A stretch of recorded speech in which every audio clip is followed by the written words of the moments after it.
رب اشرح لي صدري ويسر لي أمري واحلل عقدة من لساني يفقهوا قولي واجعل لي وزيرا من أهلي. Another quick and short example from the beauty of the Qur'an's language, this miraculous language. Really, all these examples come together, not one of them, but all of them come together to make the Qur'an miraculous. So this short example is from chapter 39, verse 9.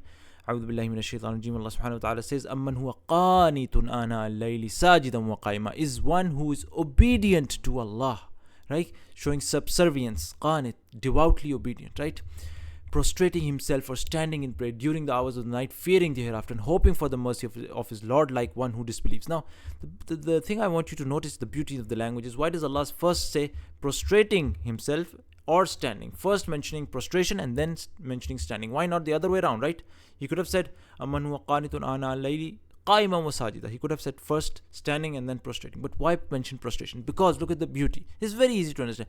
This is about being qanit, devoutly obedient and subservient to God. And subhanAllah, obedience, it's more appropriate with the position of prostration. When you go down, you put your head on the ground. Much more appropriate with obedience, subhanAllah, than in comparison to standing. So when he says, when one who is obedient to Allah, prostrating himself or standing at night, and even the words that follow it are in the order of fearing the hereafter and hoping for the mercy of it. Again, fearing is more appropriate with the position of completely going down, and mercy and hope is more appropriate with standing up, subhanAllah. So even the context of the language matches the order in which Allah mentions the positions of the prayer, prostrating or standing, right? When you're talking about obedience and subservience, much appropriate to mention the position in which is the position of extreme, obedience and subservience, which is prostration, and then standing.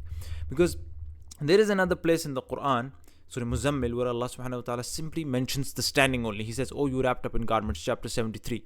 Surah Muzammil, "Oh, you wrapped up in garments, stand to pray all night." Here it doesn't mention the prostration, because in this context there is no mention of obedience. It's the mention of power and strength. Look, let me show you the context. Stand to pray all night.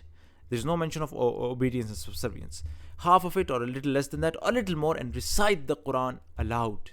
If you're a Muslim, okay, this is also for non-Muslims, but let's say if you're a Muslim, you already know we recite the Quran while standing, right? But let's say you're non-Muslim, so how would you see the beauty here?